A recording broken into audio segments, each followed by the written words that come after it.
Gaza के अलग अलग हिस्से में हमास पर चढ़ाई करने के बाद इजरायली सेना ने रफा शहर पर आक्रमण कर दिया था।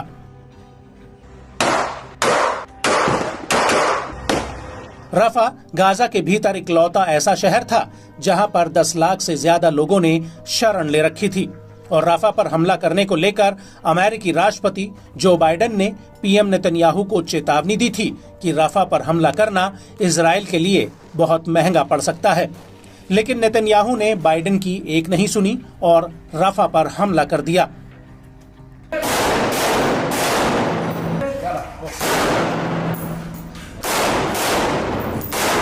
लेकिन अब ऐसा लग रहा है कि इजराइल और अमेरिका के बीच समय का पहिया फिर से घूमकर वहीं वापस आ चुका है, जहां पर बाइडेन एक बार फिर से नेतन्याहू को रोक रहे हैं। लेकिन इस बार जगह रफा नहीं बल्कि लेबनान है, जहां से हिजबुल्लाह लगातार उत्तरी इजराइल को दहला रहा है और यही वजह है कि आईडीएफ हिजबुल्लाह के खिलाफ पूर्ण युद्ध छेड़ सकती है। लेकिन सवाल ये उठता है कि क्या इजराइल हिजबुल्लाह के साथ जंग लड़ने की हालत में है? तो आपको बता दें कि हिजबुल्लाह पर हमला करना आईडीएफ के लिए इतना आसान नहीं होगा।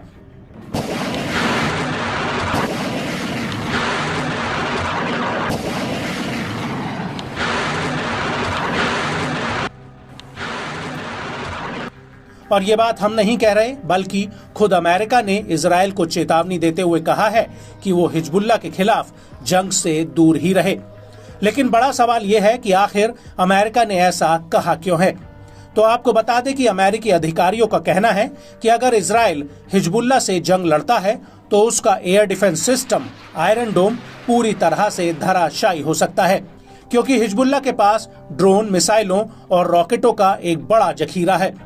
अमेरिकी अधिकारियों का कहना है कि मौजूदा समय में हिजबुल्लाह एक ही दिन में 3000 मिसाइलें इजराइल पर दाग सकता है और ऐसे हालातों में इजराइल का एयर डिफेंस सिस्टम एक साथ इतनी मिसाइलों के आगे टिक नहीं पाएगा।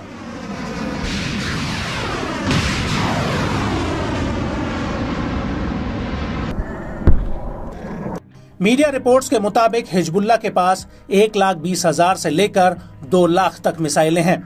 वहीं हिजबुल्लाह के प्रमुख हसन नसरल्लाह का कहना है कि उनके पास 1 लाख से ज्यादा शस्त्र लड़ाके हैं, जिनके पास सीरिया में लड़ने का एक लंबा अनुभव है। इसके अलावा हिजबुल्लाह के पास हजारों लंबी और छोटी दूरी की अनगाइडेड मिसाइलें हैं। हिजबुल्लाह के जखीरे में कई गाइडेड बैलिस्टिक मिसाइलें भी हैं, जिन्हें वो जमीन के भीतर और मोबाइल लॉन्चर से फायर कर सकता है।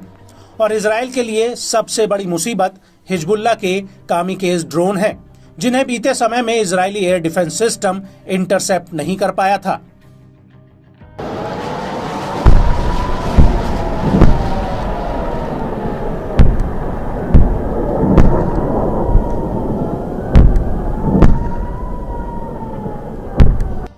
इसके अलावा रिचमंड यूनिवर्सिटी के इंस्टीट्यूट फॉर काउंटर टेररिज्म की 3 साल तक चली एक रिसर्च में हिजबुल्लाह को लेकर कई बड़े खुलासे हुए हैं और इसी संस्था की रिसर्च में पता चला है कि हिजबुल्लाह एक दिन के भीतर 3000 मिसाइलें फायर कर सकता है और ऐसा वो करीब 4 हफ्तों तक कर सकता है, जिसका सबसे बड़ा टारगेट इजराइल के एयर डिफेंस सिस्टम को धराशायी करना है। अमेरिका के think tank centre for strategic and international studies का कहना है कि हिजबुल्लाह की रॉकेट और मिसाइल क्षमताओं का पता लगाकर उन्हें नष्ट करना एक बहुत बड़ा टोही अटैक मिशन होगा।